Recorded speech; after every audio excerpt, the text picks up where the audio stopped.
परिचय। आर्यन, इस डिस्क को पकड़ो। मैंने इसे पकड़ लिया है। अब डिस्क को पकड़ने की तुम्हारी बारी है। मैं इसे पकड़ लूंगा। देखो, तुम्हें चोट ना लगने पाए। ध्यान से। ओह, ये दर्द कर रहा है और इसमें से खून भी निकल रहा है। आर्यन, ये देखो, चोट पर एक परत बन गई है और खून बहना भी रुक गया है। ये कैसे हुआ? यश, चोटों पर कार्य करने की ये हमारे शरीर की अपनी क्रियाविधि है। यह क्षतिग्रस्त भाग पर प्रोटीन की एक परत बनाता है जो रुधिर यानी रक्त की हानि रोकती है। वाह, ये तो बहुत रोचक है। तुम मुझे इसके बारे में कुछ और बताओगे? हाँ हाँ, बिल्कुल, क्यों नहीं। तो आओ, मैं तुम्हें शरीर द्रव और मानव शरीर में परिसंचरण के बारे में विस्तार से बताता हूं। उद्देश्य।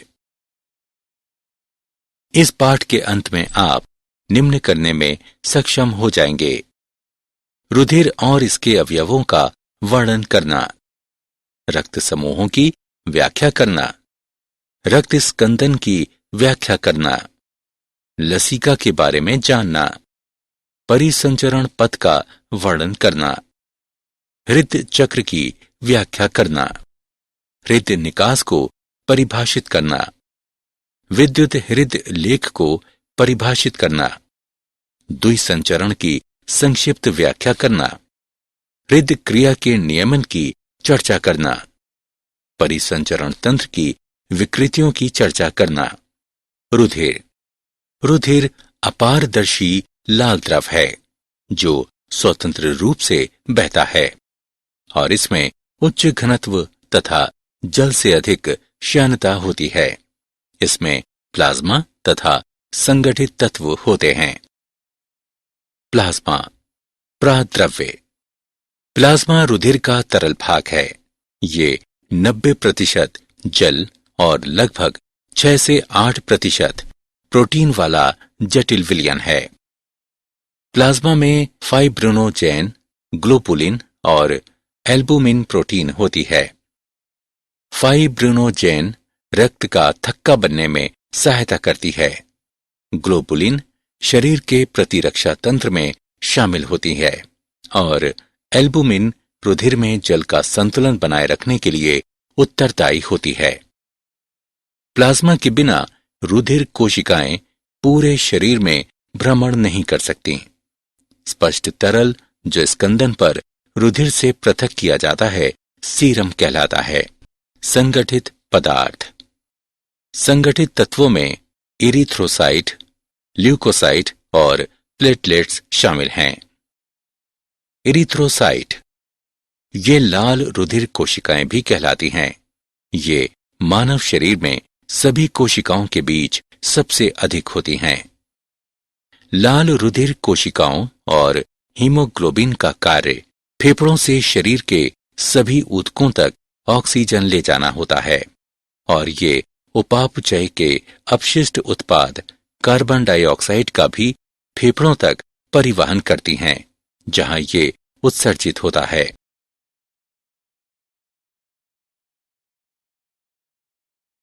ल्यूकोसाइट श्वेताणु। ल्यूकोसाइट या श्वेत रुधिर कोशिकाएं प्रतिरक्षा तंत्र की कोशिकाएं हैं जो संक्रमण से लड़ती हैं और संक्रामक रोगों तथा बाहरी पदार्थों से हमारे शरीर की सुरक्षा करती हैं। श्वेत रुधिर कोशिकाएं 2 प्रकार की होती हैं: ग्रेन्युलोसाइट यानी कणिकाणु और एग्रेन्युलोसाइट यानी अकण कोशिका। ग्रेन्युलोसाइट में न्यूट्रोफिल्स, इओसिनोफिल और बेसोफिल होती हैं, जहां एग्रेन्युलोसाइट्स में लिम्फोसाइट और मोनोसाइट होती हैं। न्यूट्रोफिल्स और मोनोसाइट्स प्रकृति में भक्षकाणुक होती हैं। बेसोफिल व्यास में 12 से 15 माइक्रोन होती हैं और हेपेरिन, हिस्टामिन आदि उत्पन्न करती हैं। ये वे रसायन हैं जो शोधकारी क्रियाओं में शामिल होती हैं। इओसिनोफिल अस्थि मज्जा में बनती हैं। ये परजीवी रोधी के रूप में कार्य करती है और एलर्जी प्रतिक्रिया में भाग लेती है। लिम्फोसाइट दो प्रकार की होती हैं, बी और टी लिम्फोसाइट। ये रोगों से लड़ती हैं। प्लेटलेट्स पट्टिकाणु। रुधिर प्लेटलेट्स थ्रोम्बोसाइट भी कहलाती हैं क्योंकि ये थ्रोम्बोप्लास्टिन का स्रावण करती हैं। ये सबसे छोटी रुधिर कणिकाएं हैं। रुधिर प्लेटलेट्स अकेंद्रीकृत अंडाकार उभयोतल बिंब जैसी काय हैं। रुधिर में इनकी संख्या 0.15 से 0.40 मिलियन प्रति घन मिलीमीटर होती है। रुधिर प्लेटलेट्स अस्थि मज्जा की बड़ी मेगाकैरियोसाइट कोशिकाओं के कोशिका द्रव्य से बनती हैं। रक्त समूह। रक्त के दो समूह होते हैं, वे हैं ABO और RH। ABO समूह प्रतिजन और प्रतिरक्षी के आधार पर ABO समूह के 4 प्रकार हैं, अर्थात A, B, AB और O। तालिका से हम कह सकते हैं कि O रक्त समूह वाला व्यक्ति किसी भी समूह वाले व्यक्ति को रुधिर दान कर सकता है, इसलिए O रक्त समूह वाला व्यक्ति सर्वदाता कहलाता है। और AB रक्त समूह वाला व्यक्ति किसी भी दूसरे रक्त समूह से रुधिर ले सकता है, इसलिए AB रक्त समूह वाला व्यक्ति सर्वग्राही कहलाता है। RH समूह। RH कारक एक प्रतिजन प्रोटीन है जो इरिथ्रोसाइट की सतह पर पाया जाता है। इसकी खोज रीसेस बंदर में की गई थी। यदि जिस व्यक्ति में RH प्रतिजन उपस्थित है तो वो व्यक्ति RH सहित यानी RH पॉजिटिव कहलाता है, और यदि जिस व्यक्ति में RH प्रतिजन अनुपस्थित है तो वो व्यक्ति RH हीन यानी RH निगेटिव कहलाता है। रुधिर आदान प्रदान से पहले RH समूह का मिलान करना आवश्यक है, क्योंकि यदि RH हीन व्यक्ति को RH सहित रक्त चढ़ाया जाता है तो RH हीन वाले व्यक्ति का रक्त RH प्रतिजन के विरुद्ध प्रतिरक्षी बनाने लगता है। यदि गर्भवती माता का रक्त RH हीन है और भ्रूण का रक्त RH सहित है तो प्रथम प्रसव के समय कोई बड़ी समस्या नहीं होती है, लेकिन प्रथम प्रसव के दौरान भ्रूण का रक्त माता के रक्त से मिश्रित हो सकता है और माता का रक्त अपने रक्त में उपस्थित RH कारक के विरुद्ध प्रतिरक्षी बनाने लगता है। परवर्ती प्रसव में ये संभावना रहती है कि RH प्रतिरक्षी माता से भ्रूण के रक्त में पहुंच जाए और भ्रूण की लाल रुधिर कोशिकाओं को नष्ट कर दे। ये एरिथ्रोब ब्लास्टोसिस फिटेलिस यानी गर्भ रक्ताणु को रक्ता कहलाता है। पहले बच्चे के प्रसव के बाद माता का उपचार करके इससे बचा जा सकता है। रक्त स्कंदन।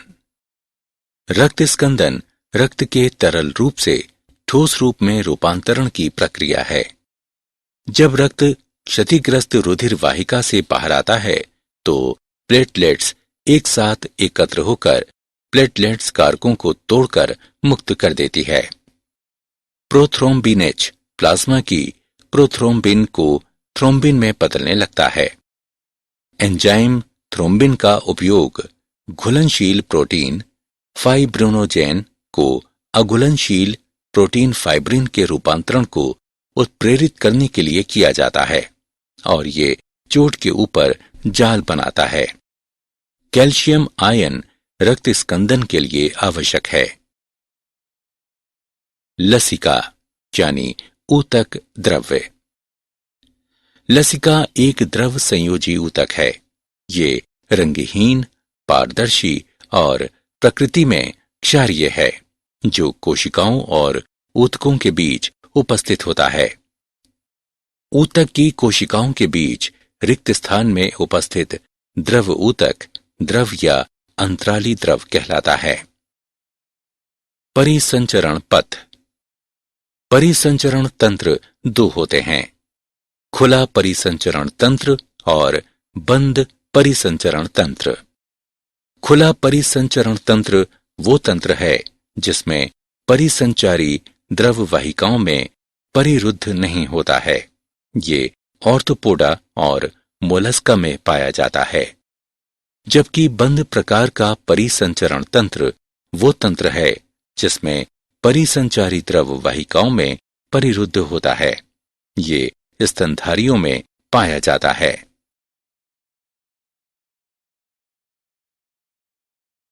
मानव परिसंचरण तंत्र। हृदय कशेरुकी में कक्षों से बना हुआ एक पेशी अंग है जो संपूर्ण परिसंचरण तंत्र में रक्त के प्रवाह को बनाए रखता है। हृदय आवरण कहलाने वाली दोहरी भित्ति की थैली में बंद होता है जो बाहर तंतुमय और अवितान्य परत तथा एक भीतरी सीरमी परत की बनी होती है।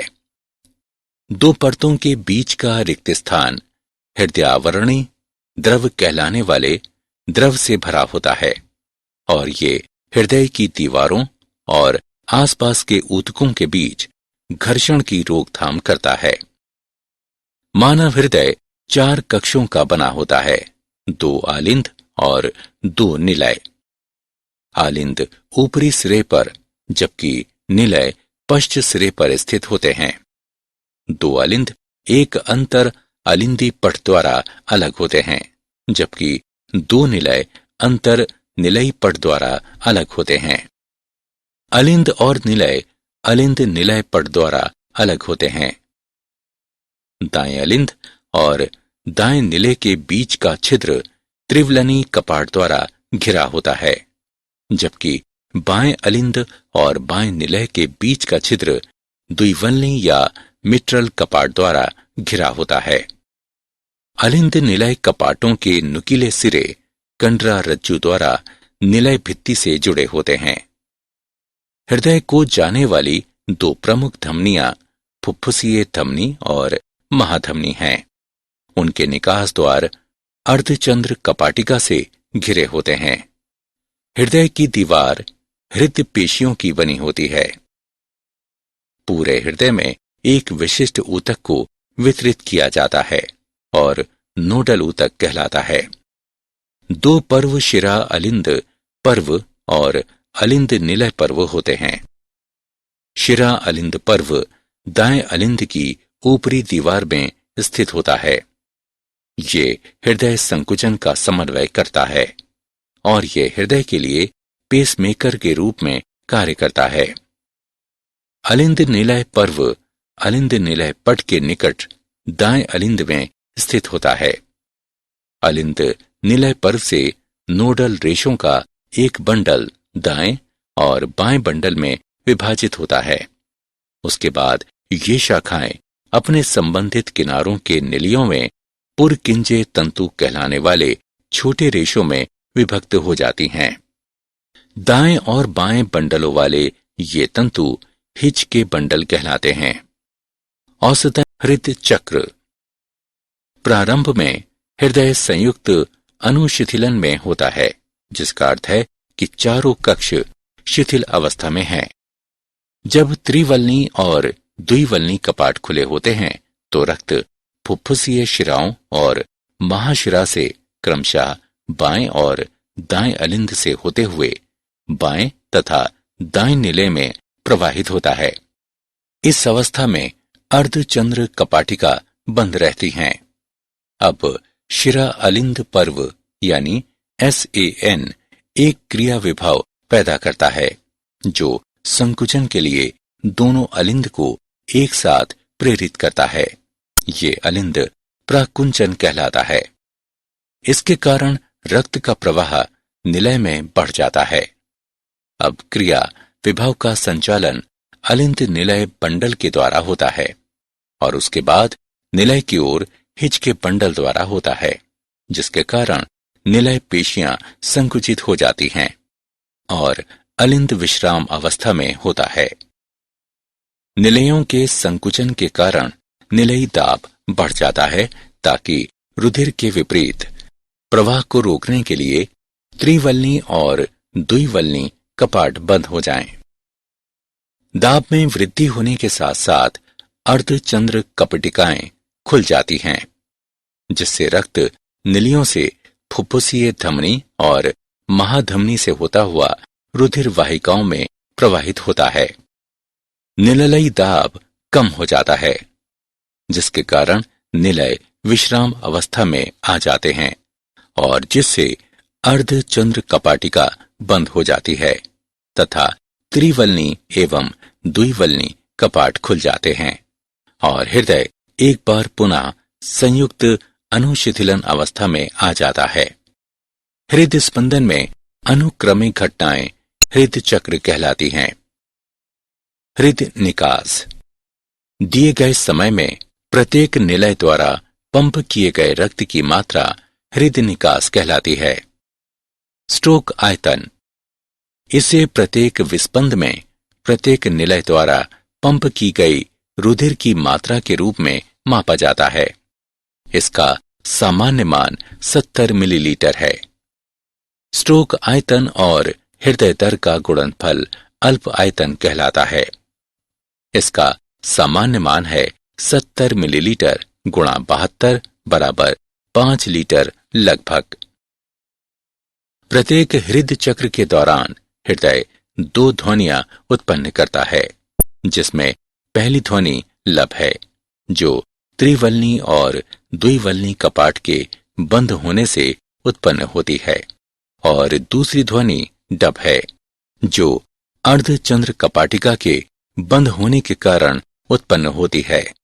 मूल्यांकन आगे बढ़ने से पहले आइए जानें कि आपने कितना सीखा। सही विकल्प को उठाकर उसके संगत स्थान पर रखें। विद्युत हृदय लेखी यानी ईसीजी, इलेक्ट्रोकार्डियोग्राफ विद्युत हृदय लेखी, इलेक्ट्रोकार्डियोग्राम यानी ईसीजी प्राप्त करने के लिए उपयोग किया जाने वाला एक उपकरण है। इलेक्ट्रोकार्डियोग्राम हृदय चक्र के दौरान हृदय के विद्युत विभव का पता लगाता है और इसे दर्ज करता है। एक प्रारूपिक ईसीजी में विशिष्ट तरंगें होती हैं, जो हृदय चक्र में होने वाली विशेष घटनाओं के अनुरूप होती हैं। पी तरंग अलिंद प्राकुंचन द्वारा उत्पन्न होती है।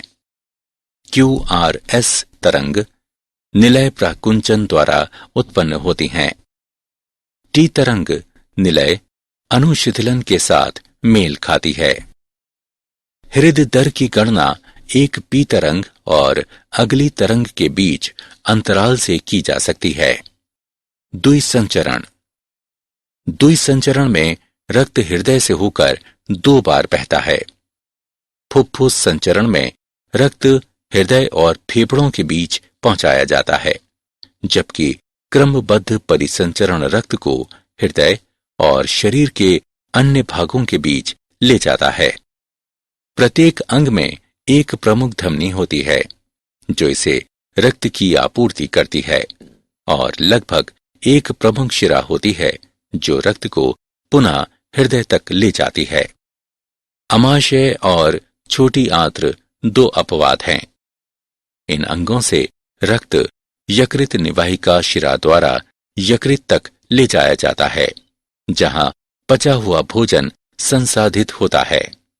रक्त पुनः हृदय तक यकृत शिरा द्वारा पहुंचाया जाता है। हृदय क्रिया का नियमन आंतरिक रूप से हृदय की क्रियाएं स्वनियमित होती हैं। मेड्यूला ओब्लांगाटा में एक तंत्रिका केंद्र स्वायत्त तंत्रिका तंत्र द्वारा हृदय की क्रियाओं को संयमित करता है। स्वायत्त तंत्रिका तंत्र का भाग अर्थात अनुकंपी तंत्रिकाएं हृदय के कार्यों को परिवर्तित कर सकती हैं, जैसे कि हृदय स्पंदन में वृद्धि, निलय संकुचन, जिसके कारण हृदय निकास भी परिवर्तित हो सकता है। स्वायत्त तंत्रिका तंत्र का एक और भाग अर्थात परानुकंपी तंत्रिकाएं हृदय के कार्यों को परिवर्तित कर सकती हैं, जैसे कि हृदय स्पंदन में कमी, संकुचन एवं शिथिलन, जिसके कारण हृदय निकास भी परिवर्तित हो सकता है। परिसंचरण की विकृतियां: उच्च रक्तदाब यानी अति तनाव, रक्त के दाब में वृद्धि जो सामान्य मान 120/80 से अधिक होता है, अति तनाव कहलाता है। ये हृदय रोग को बढ़ावा देता है। हृदय धमनी रोग CAD, इसमें हृदय धमनियां संक्रिय हो जाती हैं और हृदय धमनी रोग एथेरोकार्डिये यानी एथेरोस्क्लेरोसिस भी कहलाता है। यह हृदयघात को बढ़ावा देता है। एंजाइना हृदय शूल, जब हृदय तक पर्याप्त ऑक्सीजन नहीं पहुंचती है तो परिणाम स्वरूप सीने में दर्द होता है। हृदयपात यानी हार्ट फेल्योर, जब हृदय शरीर के विभिन्न भागों तक प्रभावी ढंग से रक्त की आपूर्ति नहीं कर पाता है तो हृदयपात की अवस्था उत्पन्न हो जाती है। मूल्यांकन: आगे बढ़ने से पहले आइए जानें कि आपने कितना सीखा। सही विकल्प को उठाकर उसके संगत स्थान पर रखें। क्या आप जानते हैं आंत्र जीवाणुओं में एंटीऑक्सीडेंट की प्रचुर मात्रा होती है जो सूक्ष्म जीवों को उत्पन्न करते हैं, कार्डियोवैस्कुलर जोखिम कम कर सकते हैं। मनुष्यों में प्रतिदिन उन लाल रुधिर कोशिकाओं की जगह जो अपने जीवन चक्र की समाप्ति पर हैं, हजारों नई लाल रुधिर कोशिकाएं बनती हैं। सारांश: आइए हमने जो कुछ सीखा है उसे संक्षेप में दोहराएं। रुधिर में प्लाज्मा और संगठित पदार्थ होते हैं। प्लाज्मा में फाइब्रिनोजेन, ग्लोबुलिन और एल्बुमिन प्रोटीन होते हैं। इरिथ्रोसाइट, ल्यूकोसाइट और प्लेटलेट्स संगठित पदार्थ हैं। रक्त के दो समूह होते हैं, ABO और RH। रक्त का स्कंदन रक्त के तरल रूप से ठोस रूप में रूपांतरण की प्रक्रिया है। दो परिसंचरण तंत्र होते हैं, खुला परिसंचरण तंत्र और बंद परिसंचरण तंत्र। हृदय 4 कक्षों वाला पेशीय अंग है जो पूरे परिसंचरण तंत्र में रुधिर के प्रवाह को व्यवस्थित रखता है। इलेक्ट्रोकार्डियोग्राम हृदय चक्र के दौरान हृदय के विद्युत विभव का पता लगाता है और इसे दर्ज करता है।